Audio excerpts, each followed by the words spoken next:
Ẹ kú dédé àsìkò yìí, ẹ káàbọ̀ padà lórí ìkànnì Speechbox Telling. Sinimá tuntun tá a fẹ́ mú wá sétí ìgbọ́ yín lénìí, òun la pàkọ́lé rẹ̀ ní Anjonu Aremo. Sinimá tá a ní láti lọ wò ní sinimá Anjonu Aremo jẹ́ nígbà tí àwọn òṣèré tó gbajúmọ̀ kópa nínú rẹ̀. Sinimá yìí ń sọ̀rọ̀ nípa ìdílé kan tó ṣe pé ọkọ àti ìyàwó iṣẹ́ tí wọ́n ń ṣe yàtọ̀ sí ara wọn, ṣùgbọ́n ṣá ibì kan náà ni iṣẹ́ wọn dá lé lórí nítorí wípé iṣẹ́ ibi ni wọ́n ń ṣe. Bẹ́ẹ̀ iṣẹ́ ìkà ni pẹ̀lú. Ẹnikẹ́ni tó bá fẹ́ ran àwọn èèyàn lọ́wọ́ tàbí tí ó bá ní ọrọ̀ ni wọ́n máa ń ṣe ikú pa.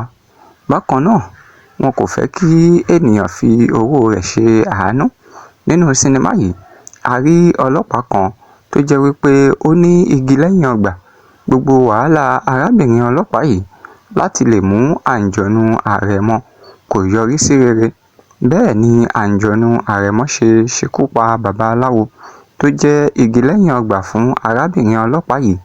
Níparí sinimá yìí, a rí ọmọbìnrin kan tí ó sì jẹ́ ọmọ bàbá aláwo tí ó sì lọ mú ìlẹ̀kẹ̀ kan èyí tí bàbá rẹ̀ ṣe fún àwọn aṣẹ́wó tí ó sì ṣe bẹ́ẹ̀ lo ìlẹ̀kẹ̀ náà. Ṣùgbọ́n ṣá, èèwọ̀ ìlẹ̀kẹ̀ yìí ni wípé ẹnikẹ́ni tí ó bá ti já ìlẹ̀kẹ̀ náà mọ́ wọn nídìí, òun ni ó gbọ́dọ̀ fẹ́ wọn.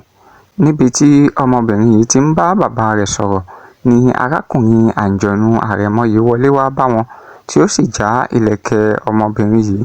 Lótìítọ́, wọn kò dára wọn mọ̀. Bẹ́ẹ̀ ni bàbá yìí ṣe ń sọ fún un wípé ó di dandan kí ó fẹ́ ọmọ òun. Bẹ́ẹ̀ ni Anjonu Aremo ṣe yarí kanlẹ̀ tó sì bínú. Ìjà bẹ́ẹ́lẹ̀ láàrin Anjonu Aremo àti bàbá aláwo.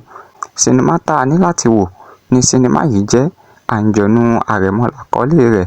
Ẹ ṣé bẹ́ẹ̀ ṣe ń tẹ́tí sí wa.